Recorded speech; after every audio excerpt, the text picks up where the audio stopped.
आसी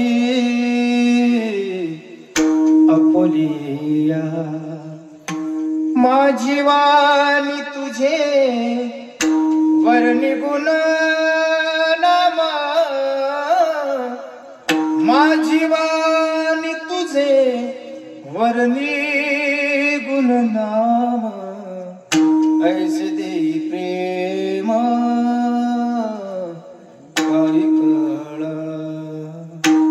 कैलासीचा देव भोळा चक्रवर्ती कैलासीचा देव भोळा चक्रवर्ती कैलासीचा देव भोळा चक्रवर्ती कैलासीचा देव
भोळा चक्रवर्ती पार्वतीचा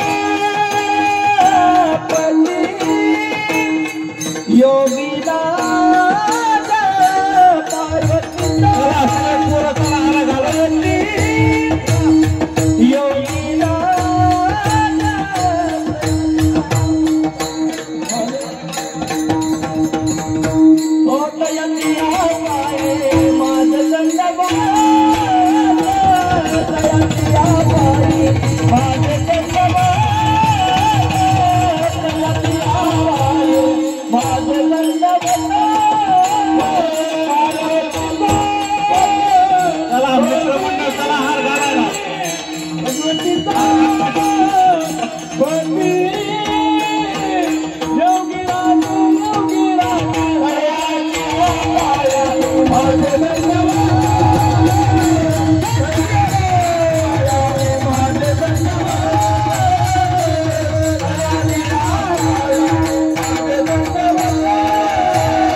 की आनंद की बीज आहे.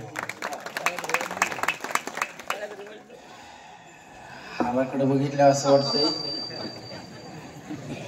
एकुलती एक मुलगी दिली सासऱ्यानं, पण त्याला हार 100 रुपयाचा काढला नाही लग्नात. पण काय प्रेम आहे आमच्या काकाचं, या सगळ्या गावकरी मंडळीचं, या तरुण मंडळीचं. बघा एवढ्या खर्च कमी करून काका तेच पाकिटात घातले असते, किती बघा.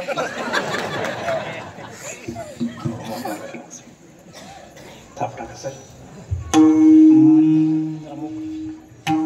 देवे केले कैसे कैसे उद्धरिले अनायासे, ऐका नवलयाची ठेव नेने काही भक्तिभाव. प्रस्तुत प्राप्त प्रसंगे प्राप्तस्थळी कीर्तन रूपी शिवेसाठी घेतलेला अभंग. याच्या या भूतलावर तमाम जीवांचा उद्धार करण्यासाठी आपला देह अखंड जगविणारे देऊळचे सुप्रसिद्ध साधू, वैराग्याचे महामेरू श्रीमंत श्री विश्व वंदे देव वंदे संत वंदे महाराष्ट्र भूषण पंचमविध निर्माते, हिंदवी स्वराज्य संस्थापक, या महाराष्ट्राचे जाणते राजे छत्रपती शिवाजी महाराज यांचे आध्यात्मिक गुरुवर्य, अलंकापूर निवासी ज्ञानीश प्रिय तुकोबरा यांचा गाथ्यातील 6 चरणाचा सर्वांच्या परिचयाचा बहुतेकांच्या पाठांतरातला नसला तरी यातली चरण मात्र प्रत्येकाच्या पाठांतरातले आहेत. असा सुंदर असा भगवान शंकराचं यथार्थ वर्णन करणारा आजचा हा अभंग आहे. तसं मला इथं आल्यानंतर अभंग कोणता घ्यावा असा प्रश्न पडला होता. तुकाराम तुकाराम नाम घेता कापे यम हा अभंग निवडलेला होता. म्हणून उद्या तुकाराम बीज आहे. पण हा सोहळा तुम्ही सर्वांनी एका आईची लेकर होऊन थाटामाटात संपन्न केला, ते म्हणजे महा शिवपुराण निमित्त.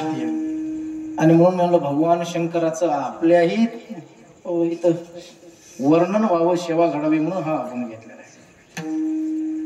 अभंगावर बोलण्यापूर्वी थोडासा परिहार कशा निमित्ताने कीर्तन सेवा उपस्थित तुम्हा सर्व श्रोते सज्जन मागवण्याची कल्पना असली तरी अतिशय भव्य आणि दिव्य स्वरूपाचा हा शिव महापुराण आणि उद्याच्या बीजे निमित्ताने चालू असलेला हा भव्य आणि दिव्य स्वरूपाचा हा सोहळा. आणि या सोहळ्यामधील आजची ही जागराची कीर्तन सेवा माझ्यासारख्या पामर बालकाच्या वाट्याला पुन्हा एकदा तुम्हा सर्वांचं दर्शन ज्यांच्यामुळे झालं ते आमचे कमराज काका, पुन्हा आमचे नंदू भाऊ, सर्व तरुण मंडळी, पुन्हा एकदा तुम्हा सर्वांचं दर्शन झालं. तसं शिवरात्रीलाच होणार होतं, पण अचानक रिकाम्या जागा भरावं लागल्या. पण मला गेल्या वर्षी आल्यानंतर जेवढा आनंद झाला त्याच्यापेक्षा आज 10 पट जास्त आनंद झाला. बरं असं वाटलं होतं परमार्थातली कुठं कुठं हवा कमी होते, पण इथं वाढत चालली हवा आहे का. अत्यंत सुंदर या मंडपामध्ये जेव्हा पाऊल टाकला तेव्हा असं वाटलं मी नित्रूड गावात नसून मी भगवान श्रीकृष्णाच्या द्वारकेत पदार्पण केलं. एवढं सुंदर तुम्ही हे नियोजन केलं आहे. एकुलत्या एक मुलीचं लग्न जेवढं एखाद्या श्रीमंत बापानं ऐश्वर्यात करावं तेवढे ऐश्वर्यातला सोहळा म्हणजे आपला हा महाशिवपुराण सोहळा आहे का. भागवा भागवी नाही. आता सीझन चालू आहे सध्या. एक गायक मृदंगवादक भेटणं, इथं 2 मृदंगवादक उभे आहेत आणि 2 बसलेले आहेत. ते पण सगळे विराट कोहली आणि रोहित शर्मा आहेत.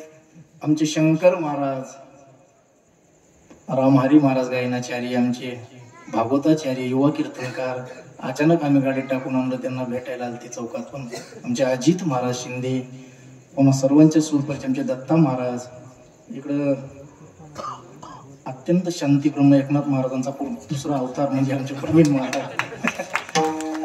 माझ्या पाठीमागाने सर्व बाल भजनी मंडळ, येणेकरी बाबा, आमच्या तुळशीवाल्या आईसाहेब, सुंदर साऊंड सिस्टीम, ज्यांनी मृदंगाची साथ केली ते महाराष्ट्रातील या वयातील सध्या टॉपचा मृदंग वादक म्हणून ज्यांच्याकडे बघितले जातात ते आमचे रोहन महाराज विषय. दुसरे त्यांच्या शेजारी हजारो विद्यार्थी मृदंग क्षेत्रामध्ये घडवण्याचं सध्या कार्य करतात ते आमचे अविनाश गुरुजी आवलगावकर सुद्धा उपस्थित आहेत. तरुण बांधव माझ्या माता मावल्या, आमचे बोधले घराण्याची परंपरा, त्या परंपरेचे पाईक असणारे आमचे आदरणीय सुंदरम वस्त्र, नाव मला तेवढं परिचय म्हणजे असं कसं, पण काका आहेत त्यांनाही धन्यवाद. माझ्या माता मावल्या, ज्यांनी डाळ भट्टीमध्ये दाबून तूप खाऊ घातलं त्या काकी, तुम्हालाही धन्यवाद. पिठाला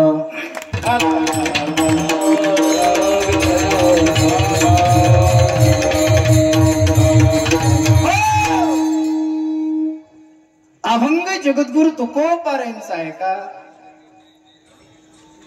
मोबाईल बंद करा, आपल्याकडे एकच तास राहिलेला आहे. भगवंताने हा अनमोल किमतीचा देह तुम्हा आम्हाला दिला, तो पुढचे सर्व जन्म संपवण्यासाठी दिला, लक्षात घ्या. कारण जन्माला यायचं म्हणजे कुण्यातरी आईच्या उदराचा आश्रय घ्यावा लागतो ना. आईचं उदर म्हणजे स्लीपिंग कोचचं रिझर्वेशन नाही. बसलं जालन्याला न उठलं परभणीला. आवाज बंद करा त्याचा. आईच्या उदरात असताना उलट टांगलेलं महाराज, प्रत्येक जीव उलट टांगलेला आहे. गर्भी असता दिला दंड, वरती पाय खाली तोंड. जन्माला येताना प्रत्येक जीव हा डोक्याकडून जन्माला आलाय, पायाकडून नाही महाराज. आता माझ्यापेक्षा तुम्हाला सगळ्यांना माहितच आहे, आणि त्यातल्या त्यात महिला मंडळाला विचारलं तर ते आपल्याला सांगतील महाराज. जन्माला येताना लेकरू पायाकडून जन्माला येत का डोक्याकडून? आजी ए लुगड्यावाली आजी, हा डोक्याकडून सगळे डोक्याकडून महाराज. एखादं क्वचित असतं पायाकडून जन्माला येणार, क्वचित असतं, हजारातून लाखातून असतं एखादं क्वचित पायाला क्वचित असतं महाराज. त्याच्यातही दोन प्रकार असतात. काही पायाकडून जन्माला येताना जमिनीकडे पाहतात, आणि काही पायाकडून जन्माला येताना आकाशाकडे पाहतात. जे आकाशाकडे पाहत आले त्यांना आकाशातलं कळतं, जे जमिनीकडे पाहत आले डाके साहेब त्यांना जमिनीतलं कळतं. तसं कळत नाही. पुन्हा त्याच्या डोळ्यामध्ये अंजन घालावं लागतंय. ते अंजन जलगावच्या मार्केटमध्ये मिळत नसतंय. ते अमावस्येच्या दिवशी 24 तासामध्ये 5 वस्तू प्राप्त करून तयार करायच्या असते. अगं बघा, जमलं तर तुम्हाला मी वस्तू सांगतो, लिहून घ्या. अमावस्याच्या दिवशी 5 वस्तू एकत्र करायच्या. कोणत्या? कावळ्याची जीभ, आबा नाही खरंच आहे, कावळ्याची जीभ, कोलीचं रक्त, घुबडाचा डोळा, वटवाघुळीचा पंख, हो, आणि पालीची शेपूट. किती झाल्या? जमतात का बघा अमावस्येच्या दिवशी. त्या एकत्र करायच्या. त्याच्यात मला माहित असणारी एक वस्तू टाकायची, ती मी गावाच्या बाहेर बुकला चांगला दिला तर सांगणार. त्याचं अंजन तयार करायचं. ते अंजन त्या पायवलीच्या डोळ्यात घालायचं. रोहन महाराज डोळ्यात घातलं की मग ते सांगत, ओ नंदू भाऊ काय कुठं निघाले? कोयत घेऊन म्हशीला वाडा आणायला. मग तुमचा जुना वाडा नाही का? जुना वाडा, हा, त्या जुन्या वाड्यामध्ये येड्या बाबळीचं झाड आहे. त्या येड्या बाबळीच्या बुडाला 10 अंडे पुरून ठेवले. कशाचे? कोण म्हणलं? गांजेचे. जेसीबी आणा म्हणतो. जेसीबी. पाताळीचे निदान दाबिल की रांजन परिभ्रमा बेलोचन पायाळाचे आहे का? अरे आईच्या उदरात असताना उलट टांगलेला आहे. आणि त्या वेळेला गरोदर अवस्थेमध्ये प्रत्येक माऊलीला इच्छा होतात, त्याला आपल्याकडं डोहाळे म्हणतात. आमच्या तिकडचे डोहाळे सांगतो, तुमचे सांगत. आमच्या तिकडे इच्छा होतात. कटवांबळ लवण मेळे गर्भवतीचे पुरती डोहाळे तोचे विन गर्भांग पोळे तेने दुखे लोळे अति दुःखी आहे का? जंत्रातून तार सोनार धरून वरती ओ कर तेही यवनीचे द्वार निघता बाळा अति दुःख होते. त्यावेळेस त्यावेळेला ती आई गरम चहा पिते, गरम चहा. आमच्या तिकडचे डोहाळे त्या गरोदर अवस्थेमध्ये आमच्या तिकडच्या मावश्या शेतातली माती खातात. बरोबर आहे का नाही? बरोबर. तुला काय माहिती हो करायला? शेतातली माती खातात. कुठं ते चुलीतलं आपला ते मला माहिती आहे, पण मी विचारलं मुलं इकडे आहे का गिराईक कोळसा काय कुठं ढेपसा काय. ती गरम चहा पिते महाराज, उखळल्याला चहा, आणि तोही चहा ती कपानं कधीच पियत नाही. महिला मंडळच्या बशीनं पिती का कपान भया असं बशीतनं चहा पिती महाराज. ती बशीत तशी भरलेली असते काठोकाठ. हो, एका घोटात बशीचं पितळ उघड करती महाराज. एवढा उकळलेला चहा एका घोटात, हो पितळ उघड करती. एवढा उकळलेला चहा आत गेल्यानंतर तो बिगर त्वचेचा आतला देह त्याची काय अवस्था होत असेल का. त्या वेळेला देवाला नवस केला असतो, एक वेळा करी या दुखा वेगळे दुरिताचे जाळे उगवून यायचे. देवा एकदा या दुःखातून बाहेर काढ. देव मला बाहेर काढतो, पण बदल्यात तू काय करणार. मला मी रात्री तुझं भजन करीन. आठवीन पाय हा माझा नवस, रात्री दिवस पांडुरंग. रात्र दिवस भजन करीन. देवाला दया आली, देवाने त्याला सुखरूपचार मला बाहेर काढलं. नाही तर खरं सांगू दाखी का दाखीच की तुमचं पूर्व पुण्य नसेल तर तुम्ही सुखरूप जन्माला बाहेर येत नाहीत. बरेच उदाहरण बघितले. अरे जन्माला येताना लेकरं गेलेले का पूर्व पुण्य नसेल. येताच कर्म जाड तुझी मान अडकली आहे का. आणि म्हणून येतानाच दुःख आहे, पुन्हा जन्मभर दुःख आहे. बरं मारायच्या वेळेला तर 4 दुःख एकत्र येतात. कामराचं का किती दुःख येतात. मोह, मी सांगत नाही, मोह, अनुताप, आगामी आणि विश्लेषण. मारायच्या वेळेला खाली टाकल्यानंतर त्याच्या समोर जीवनभराचा चित्रपट उभा राहतो डोळ्यासमोर. तेव्हा त्याला पश्चाताप होतो आणि देवाला विनंती करतो, देवा 85 वर्ष नित्रूड मध्ये जगलो, पण कधी पंढरपूर बघितलं, कधी आळंदीला गेलो, कधी एकादशी केली, कधी गावातलं कीर्तन ऐकलं, कधी श्रावण सोमवार धरला, कधी अन्नदान केलं, माळेगावचा एकही तमाशा चुकवला. जुडी हाची घडोघडी चित्ता येतो आठवाय का. त्यावेळेला पश्चाताप होतो, त्याला म्हणतात अनुताप. दिन बीत गए भजन बिना, दिन बीत गए भजन बिना, दिन बीत गए भजन बिना, दिन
आता मी गेल्यानंतर माझ्या 100 एकर जमीन अर्धा एकरात वाडा गाईनं गोटा भरला, याचं काय होईल का. त्याला म्हणायचं मोह. पुन्हा विश्लेषण. जीव जाण्याचा प्रयत्न करत असतो तेव्हा शरीर त्या जीवाला धरू ठेवते आहे का. म्हातारी माणसं भरपूर इथे बसलेली बघा तुम्ही. ज्या वेळेला मारायला लागलेला माणूस खाली टाकल्यानंतर बघा त्याचं शेवटच्या वेळेला कंटगत प्राण, छातीमध्ये उष्णता, असे पाय, असे डोळे असे एकसारखं बघताय. त्याला काय म्हणजे हा टकळी काय ती म्हणते ना, असं टक्क लावून बघत आहे का. घरातली माणसं शेजारच्याला बोलून आणतात, गुरुजी, नाना, तात्या, आपा, काय म्हातारं कसं तरी करायला. ती नाना येते मग बघत आहे, ती परीक्षा असते महाराज. ते नाना आल्यानंतर म्हणते, तात्या ओळखलं का. एक नाही दोन नाही, ते म्हणतं याचं म्हाताऱ्याचं प्रेम कुण्या सुनावर जास्त येईल, ते धाकट्या सुनावर. तिला म्हणते जाऊन बघ, विचार ओळखलं का. ती म्हणते मामाजी ओळखला का. ते मला 6 महिन्यापासून तुला ओळखलं. एक नाही दोन नाही, पुन्हा पोरग नातू. शेवटी मग शेवटचा प्रयोग असते, मग बायकोला जवळ पाठवतात म्हातारीला. म्हातारीचं ते आई वेळेला प्रेम होतं येते महाराज. ती तोंडात जवळ तोंड नेते, म्हणते अव ऐका ना. ते मला जन्मभर मी ऐकत होतो, तू ऐकत नव्हती ना. ऐकत नव्हती. कस तरी करत महाराज. अरे डोळे सारखे असतात, कारण त्या वेळेला त्याला यमदूत दिसत असतात. आणि यमदूत दोघांना दिसतात, फक्त दोघांना. कोणत्या दोघांना दिसतात. हो, मृदंग वादकाला आणि गायकाला. म्हणजे दोघं तेवढे पापी आहेत काय. ज्याच्यासाठी आले त्याला आणि गावातल्या कुत्र्याला. ज्या दिवशी यमदूत आपल्या गावात येतात, त्या दिवशीचे कुत्र्यांचं भुकणं बघा. कुत्र भुकते का त्या दिवशी. हा काय करते कुत्रे. भुंकण्याचा प्रयत्न करतात, पण त्यांना ते यमदूत दिसतात, म्हणून ती भुंकण्याची क्षमता हो ते भेसूर असतात. बोबडी वळते, त्याला आम्ही काय म्हणतो, विवळ नाही का. शेवटचं दुःख आहे मला, हे शेवटचं आहे. आणि हे ताटातुटीचं दुःख आहे. अरे जीव जाण्याचा प्रयत्न करतो, शरीर त्याला जाऊ देत नाही. शरीर त्या जीवाला विनंती करत असतो, जीवा अरे तू आत होता म्हणून 70-75 वर्ष मी कुणाचा नाना, कुणाचा तात्या, कुणाचा काका, कुणाचा मालक, कुणाचा भाऊ होतो रे. अरे तू गेल्यानंतर हे 7 तास मला घरात ठेवणार नाहीत. आहे का. जाऊ नको रे जीवा, जाऊ नको. ते शरीर धरू ठेवतं, तेव्हा जीव जाण्याचा प्रयत्न करतो. ही ओढाताणाचं दुःख आहे, त्याला म्हणतात ताटातुटीचं दुःख, म्हणजे मोहजन्य आहे का. कोणी बोलती आत्म्याला स्वामी नका टाकून जाऊ मला. तुझी माझी बालपणीची प्रीत, दोघे बैसलो एका पिंजऱ्यात. स्वर्गा पुढे जाऊ दे पुढे, नका लावू गळ्याशी गळा. स्वामी नका टाकून जाऊ मला. स्वामी नका टाकून जाऊ, कारण 70 वर्ष ज्या घरात राहिलो त्या घरात मला 7 तास ठेवणार नाहीत. आणि तसंच असतं महाराज. माणूस गेल्यानंतर बघा बाहेर वट्ट्यावर कट्ट्यावर बसलेली मंडळी, त्यांच्या गप्पा बघा काय असतात. काका ते म्हणतात, काका हो कामराज काका काय कशाला वेळ घालता, किती वेळ झाला जाऊन म्हाताऱ्याला. हे म्हणतात दिल्लीहून पोरगी यायली म्हणतात. ते म्हणतात दिल्ली राहिली कुठली, म्हातारा रात्री गेलंय, पाहुणे काल आलेले जेवायचं सगळं उपाशी. अहो कशाला वेळ घालता, काढा बाहेर. कोण म्हणताय भाऊ, कोण म्हणताय. म्हणून पाकिस्तानातली माणसं हे घरातलेच रोहन कोण. मी सांगत नाही. सज्जन सगोत्र अवघे करी ती विचार, काढा काढा म्हणती अशी झाला भूमी भार. आणि मग शेवटच्या वेळेला हे दुःख 4 दुःख. बरे मरताना दुःख आहे, पण काका मेल्यानंतरही आमचं दुःख पिछा सोडत नाही. पुन्हा मी यमदरबारात गेल्यानंतर तिथलं वेगळं दुःख आहे महाराजा का. अक्राळ विक्राळ काळे कुट्ट, निर्दय निष्ठुर निगर घट्ट, ते आपणास बांधून घट्ट हर फरावडीची ऐका विकट मार्गी काटे कुटे, ठाई ठाई खट्टे मोठे, दंस विती सर्प इंचू पोटे, ऊर्ध्व मार्गी उडीती ऐका. क्रूर की धाड लचके तुडीती. हो मी सांगत नाही. क्रूर गिधाड बोचून खाती, रक्तभंबाळ आयुष्या रीती. आणि मग तेव्हा कोणाला जायत नाही महाराज. तेव्हा नाती गोती दूर राहतात. तुकोबारे म्हणतात, दादा अरे तुला मरावं लागणार नाही, यमाची यातना सहन करावी लागणार नाही, आणि पुन्हा पुन्हा जन्माला यावं लागणार नाही. असं काहीतरी कर. ऐसिया साधना करावी, ऐसिया साधना करावी,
पुढचे जन्म संपवण्याचं सामर्थ्य मनुष्य जन्मात आहे महाराज. कारण आम्हाला जन्माला यावं लागणार नाही, मरावं लागणार नाही, पुन्हा यम यातनेचं दुःखही सहन करावं लागणार नाही. तुकोबारे म्हणतात मग असं काहीतरी करा. काय करायचंय? जेणे नोहे जन्म यमाची यातना ऐसिया साधना करा. काय तुम्हा आम्हाला सगळ्याला साधन सोपं असावं वाटतं आणि फळ मोठं असं वाटतंय. बरोबर आहे का नाही? साधन कसं पोरं? माळकरी कुठे गेला आपला? हे गुलाबजाम कुठे गेला आपला? याचं नाव काय आपल्या गुलाबजामचं? वेदांत. वेदांत वेदांत वेदांत गुलाबजाम म्हणलं तर काय म्हणून नाव माहित नव्हतं नाही का? आता उद्या सगळं गावात त्याला गुलाबजाम म्हणायचं, आवड आहे. काय चालू होतं वेदांत आपलं?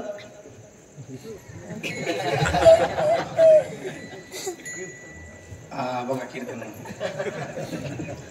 फळ मोठं पाहिजे आम्हाला, साधन सोपं पाहिजे. तुमच्या भाषेत सांगायचं म्हणजे म्हैस पाहिजे, बिना सिंगाची पाहिजे, टिवकी नसली पाहिजे, काही न खाणारी असली पाहिजे, आणि भर भर भर भर जास्त दूध देणारी काय पाहिजे अशी? अरे बाबा औषध पाहिजे आम्हाला, औषध घरपोच पाहिजे, मोफत पाहिजे, घेताना गोड वाटलं पाहिजे, आणि रोग कायमचा गेला पाहिजे. मग साधन सोपं फळ मोठं आहे. मग कोणतं साधन करायचंय? तुकोबाराने सांगितलं ही यातना सहन करायची नसेल तर एकच साधन सोपं आहे. कोणतं सोपं नाही? भक्तिपंत बहु सोपा पुण्य नागविया पापा, येणे जाणे खेपा येण्याची एके खंडिती. हे साधन सोपं कोणतं? तर भक्ती महाराज. भक्तिपंत बहु सोपा, परिणाम फायदा येणे जाणे खेपा येण्याची एके खंडिती. कुणाच्या मला यावं लागणार नाही, मरावं लागणार नाही. हे साधन म्हणजे भक्ती आहे. भक्ती करायची असेल तर शास्त्राने आम्हाला 5 दैवत सांगितलेत. काका किती? माझ्याकडे बघा फक्त आता. विष्णू, शंकर, गणपती, सूर्य आणि शक्ती, ही 5 दैवत भक्ती करण्यासाठी शास्त्रांनी आम्हाला सांगितलेत. ज्या देवावर आमची श्रद्धा असते त्या देवाची उपासना करण्यासाठी तो उपासक स्वतंत्र असतो. फरक एवढाच आहे, त्या त्या उपासकाला नावं वेगवेगळी पडतात. विष्णूचा भक्त असेल नाके साहेब त्याला काय म्हणतात? वैष्णव. गणपतीचा भक्त असेल त्याला भाऊ काय म्हणतात? भाऊ म्हणाले तेवढे मला कळत तुला बोंबले आणले. विष्णूचा भक्त त्याला वैष्णव म्हणतात, गणपतीचा गणपती, शक्तीचा शाक्त, सूर्याचा सूर्य आणि शंकराचा शैव. ही नावं वेगवेगळी आहे पण हा भेद नाही, लक्षात ठेवा. भेद वेगळा आणि व्यवस्था वेगळी. ही परमार्थ करण्यासाठी केलेली व्यवस्था आहे आम्हाला. ज्या देवावर आमची श्रद्धा आहे त्या देवाची उपासना करण्यासाठी आम्ही स्वतंत्र आहोत. अरे आकाशातून पडलेला पावसाचा थेंब जमिनीवर आल्यानंतर तो नदीच्या, नाल्याच्या, वड्याच्या, कशाच्या का माध्यमातून होईना शेवटी सागराला मिळतो.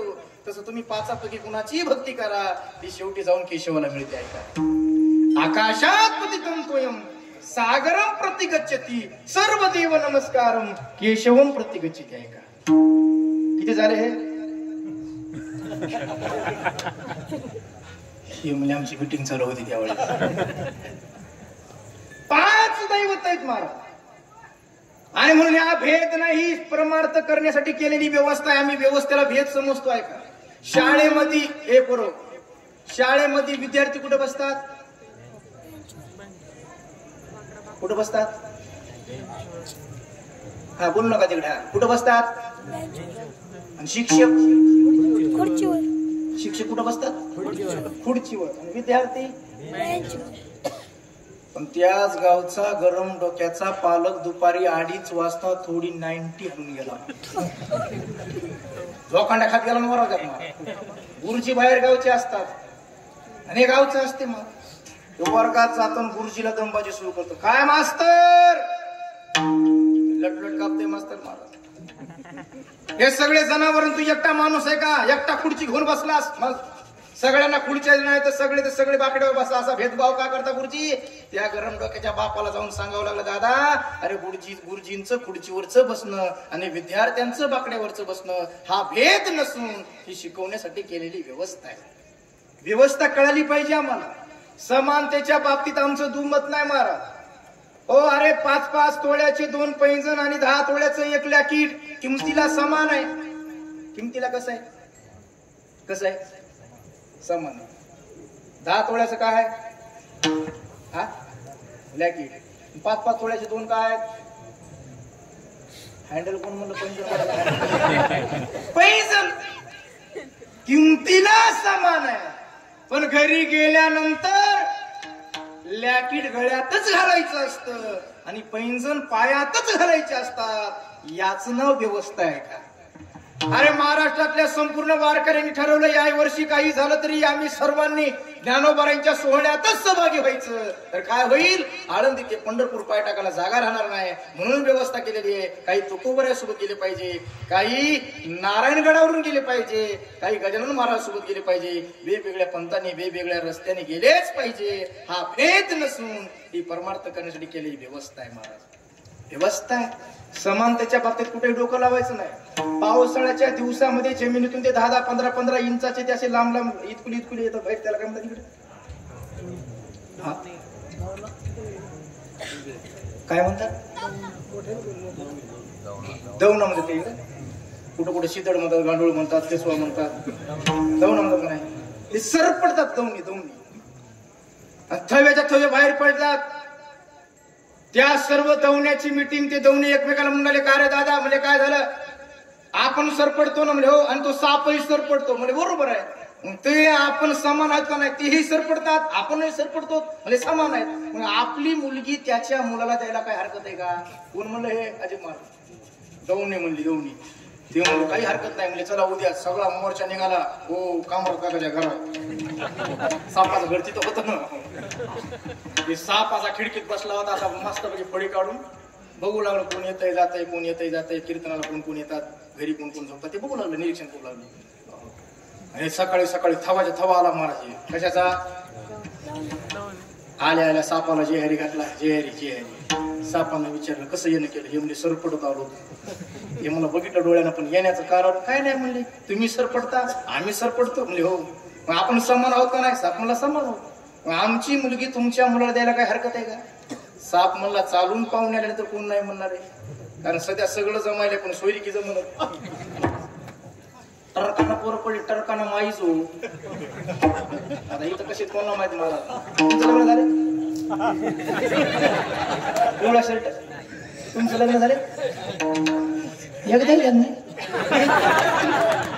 अवघड बघा. इच्छा आहे का नाही लग्न व्हायची? आता बघा भेटायची का? सगळं भेटायला बायकाच भेटत. साप म्हणला चालून पाहुण्या कोण नाही म्हणणार आहे.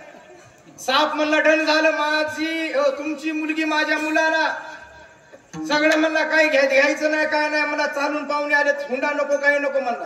पण माझी एकच आट आहे. कोणती आट आहे? एकुलतं एक पोरग आहे म्हणले. मला लहानाचं मोठं केलंय. फक्त लग्न माझ्या मनावर काढायचंय. ते म्हणले कधी काढायचंय?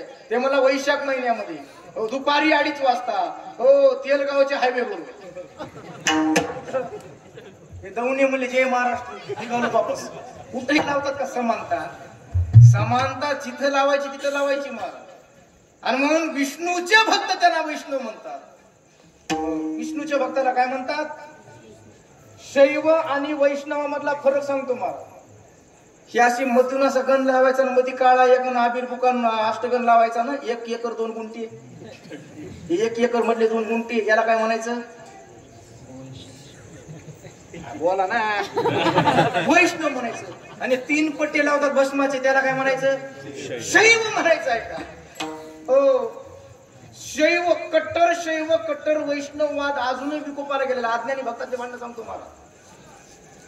अरे एखाद्याला कट्टर वैष्णवाला हरभरी घ्यायची झाली, हरभरी तर किराणा दुकानात जातो आणि त्या हरभऱ्याच्या पोत्याला हात लावतो. दुकानदाराला म्हणतो, दुकानदार विष्णू भरे काय भाव दिले, पण हरभरे म्हणत नाही, हर शब्द येईल म्हणून. शर्ट शिवाय झालं तर टेलर कडे कापड घेऊन जाते. रोहन महाराज त्या टेलरला सांगते, टेलर हे या कापडाला माझ्या मापाचा धागा घाला म्हणतो, पण शिवा म्हणत नाही, शिव शब्द येईल म्हणून. एवढा वाद विकोपाला गेला, एवढा वाद विकोपाला गेला. पण यांच्यातच सोयरीक जमली महाराज. कुणात? बाबा म्हणले मी जातो, वडी टाळतो. यांच्यातच सोयरीक जमली महाराज. जमली कुठं? तिकडे पुण्याला शिकायला होते, तिकडे जुळलं त्या आरतीच परशाचं. नाही विलाजन माय बापाला हो म्हणावं लागलं. आणि इकडे लग्न झाल्यानंतर कट्टर शैवाची मुलगी कट्टर वैष्णवाची सून झाली. काय झाली? कुणाची मुलगी? शैवाची मुलगी. म्हणजे आडव्या चंदना भस्मावाल्याची मुलगी उभ्या चंदनावाल्याची सून झाली. आणि पूर्वीच्या काळच्या महिला माता मावल्या लवकर उठायच्या. लवकर पूर्वीच्या काळामध्ये पहाट पहाट काकी किती वाजता उठायच्या? 10-12 वाजता उठायच्या. पूर्वीच्या काळी माता मावल्या लवकर उठायच्या पहाट पहाट, कारण त्यांच्या मागे भरपूर कामं होती महाराज. सकाळी उठल्या उठल्या पहिलं काम होतं दळायचं. म्हणून उठल्या उठल्या कशावर बसावं लागायचं आम्हाला? कशावर? जात्यावर बसल्यावर जात हलते होईल. जात होतं. पुन्हा ते कुटायचं काम होतं, रवी होती, सडा होता, सारवणं होतं. आता हे काम राहिलेत का बाबा? आता सडा राहिला का आपल्या गावात तरी? होय भाऊ, आहे का? म्हणून पूर्वीच्या कविता होत्या बघा गोड. त्या कवितेमध्ये वर्ण होतं, हे गोड कविता होत्या. उठुनी गृहिणी लग बगांगणात, सडा संमार्जन करीत राहतात. तरुण आकाड्याकडे धाव घेती वृद्ध, भोपाळ्या प्रभू साठवीती. हे कवितेतलं वर्ण होतं पूर्वीच्या काळच्या बरं का. पण आता 2025 मध्ये कवीला कविता लिहायची झाली तर त्याला सडा समार्जन शब्द टाकायला जमणार नाही, कारण आता सडा राहिलाच नाही. त्याला कविता लिहायची झाली, शब्द बदलावं लागतील महाराज. उठुनी गृहिणी लगबगा अंगणात, वल्या फडक्याने फरशे पुसतात.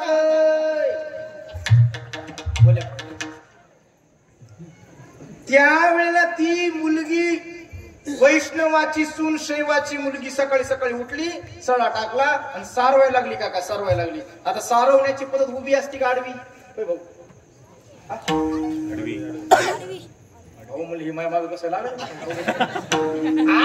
सारवायला लागली. आडवं सारवावं लागली. सारवता सारवता सारवता ते सकाळी सकाळी ते सासरा उठला आणि सासरा निघाला बाहेर. सासऱ्याने बघितले सारवल्याला. सासऱ्याला राग आला. माझा मुद्दा लक्षात घ्या बरं का. अज्ञानी भक्तातली भांडण नाही, ते ज्ञानी भक्तात नाही, ते देव एकही. सासरा निघाला, सासऱ्याचं लक्ष गेलं. सासऱ्यानं दमबाजी सुरू केली. बरं का सुनबाई, तुझा बाप आडव्या भस्मावाला, आम्ही उभ्या चंदनावाले आहोत. तुझ्या बापाकडे आडवं उभं सारवायचं, आडवं सारवायचं, आमच्याकडे उभं सारवावं लागल. मुलगी महाराज ती लटलट लटलट कापू लागली. तिने विचार केला, पहिल्या दिवशी एवढा त्रास, आयुष्य कसं काटावं. पण ती खंबीर होती महाराज. ते दिसायला आमच्या रामहरी महाराज सारखी होती. कोणी काही म्हणलं तरी काय म्हणायचं. तिने ओबड धोबड ओबड धोबड कसं तरी सारवलं. तिकडून सासरा आला, गुळणा केला, घरात गेला, हातात दाताचं ते मंजन घेतलं, दात घासायचं, आणि मंजन घेऊन वट्यावर दात घासायला लागला. दात घासणारा सासरा त्या सारवणाऱ्या सुनून बघितला. सुनून विचार केला, पुन्हा ही गुवाहाटीला जायची संधी भेटणार.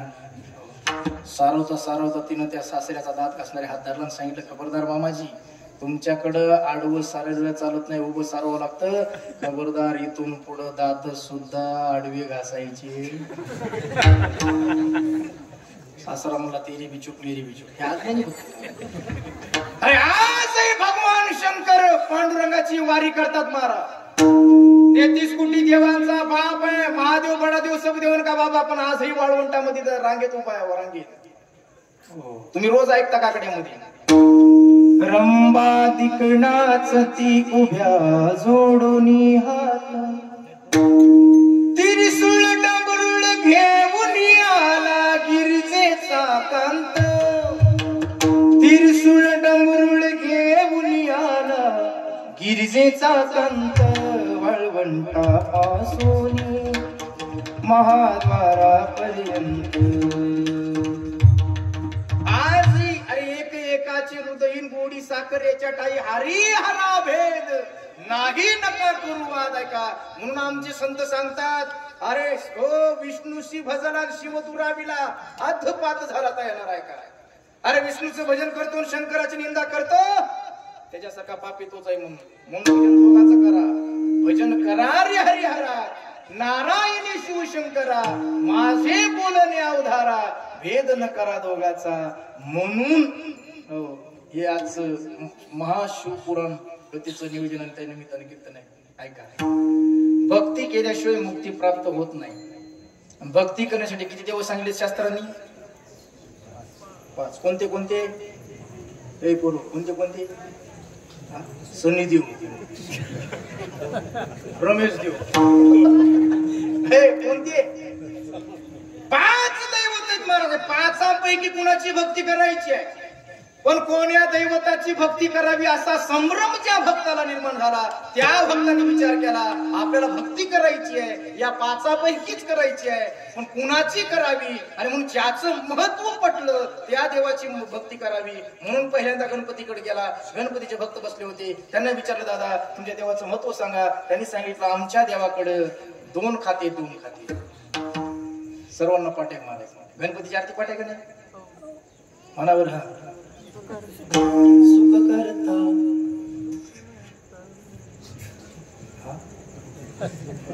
सुख करता म्हणजे सुख प्राप्त करून देणारा. दुःख हरता म्हणजे दुःखाचं हरण करणारा. पुढं काय भाऊ? वार्ता विघ्नाची. वार्ता विघ्नाची म्हणजे तुमच्या विघ्नाची वार्ता तुमच्या घरी आणून देणारा. रोज कोण पूजा करेल त्याची? वार्ता विघ्नाची नुरवी इथं थांबावं लागतंय. तुमच्या विघ्नाची वार्ता अजिबात न उरू देणारा. जगाला सुख पाहिजे मला दुःख कुणाला नकोय. अरे सुख प्राप्त करायचं असेल तर गणपतीची पूजा कर भक्ती कर. ठीक आहे म्हणला. देवीच्या भक्ता उपासकाकडे गेला. देवीच्या उपासकानं सांगितलं आमच्या देवीला हो आंबट सोडून काही खाल्लं तरी चालतं. ठीक आहे म्हणलं. पुन्हा सूर्याच्या भक्ताकडे गेला. सूर्याच्या भक्तानं सांगितलं आमचा सूर्य नसता तो जिवंत राहिला नसता. माणसाला जगण्यासाठी कशाची गरज आहे? जगण्यासाठी अन्नाची. अन्न निर्मितीसाठी कशाची गरज आहे? पावसाची. पाऊस पडण्यासाठी कशाची? उष्णतेची. सूर्याच्या. सूर्य नसता तो जगत नसता. ठीक आहे म्हणला.